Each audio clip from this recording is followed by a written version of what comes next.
قرآن کریم ان کتابوں کو جھٹلاتا نہیں ہے، تورات اور انجیل اور باقی جو کتابیں اللہ تعالیٰ نے صحیفے نازل کیے ان کو جھٹلاتا نہیں ہے۔ بنی اسرائیل کو یاد دلایا جا رہا ہے کہ قرآن کریم وہی دعوت لے کر آیا ہے جو تورات اور انجیل کی دعوت تھی اور جن آسمانی کتابوں پر وہ ایمان رکھتے ہیں۔ قرآن جو ہے یہ کوئی علیحدہ سے دعوت نہیں لے کر آیا،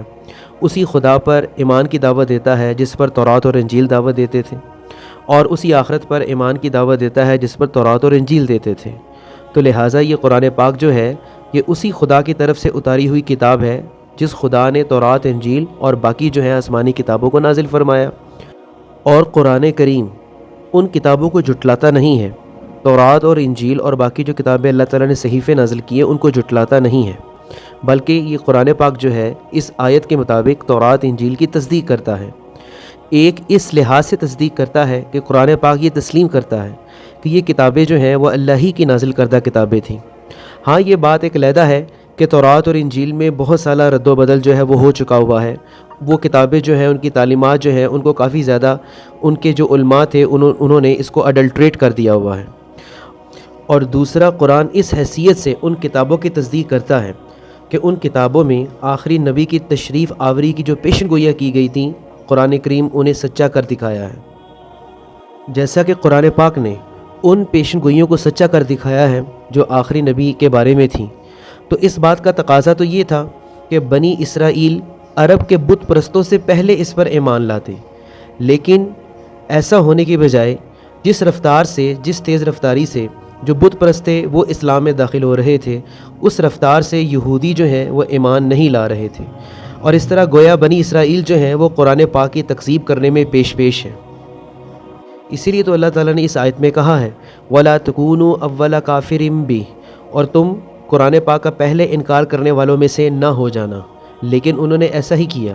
پہلے وہ دعویٰ کرتے تھے کہ آخری نبی آنے والے ہیں، جب آپ صلی اللہ علیہ وآلہ وسلم آ گئے تو پھر انہی یہودیوں نے سب سے پہلے انکار کیا اور آپ صلی اللہ علیہ وسلم کی نبوت پر ایمان نہیں لے کر آئے، بلکہ اس کے برعکس جو عرب کے بت پرست تھے وہ غول در غول جو تھے وہ اسلام میں داخل ہونا شروع ہو گئے۔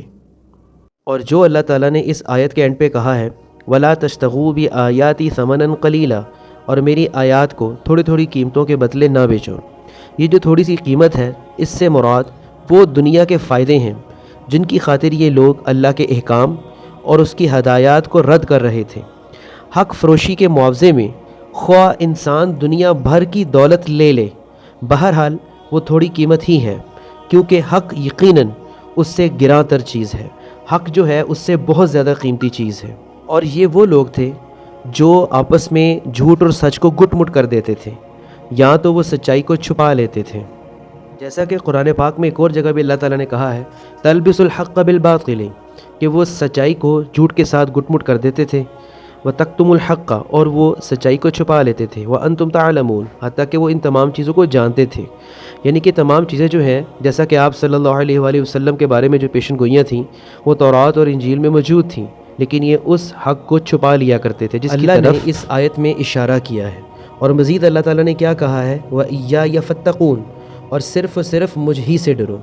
یعنی کہ یہود جو تھے وہ ہر لحاظ سے اللہ تعالیٰ کا خوف اپنے دل سے نکال چکے ہوئے تھے، اور کسی بھی صورت وہ اللہ تعالیٰ کا خوف اپنے دل میں اس کو بسانے کے لیے تیار نہیں تھے۔ وَآمِنُوا بِمَا أَنزَلْتُ مُصَدِّقًا لِمَا مَعَكُمْ، اور اس کتاب پر ایمان لاؤ، یعنی کہ قرآن پاک جو میں نے تمہاری کتابوں کی تصدیق میں نازل فرمائی ہے۔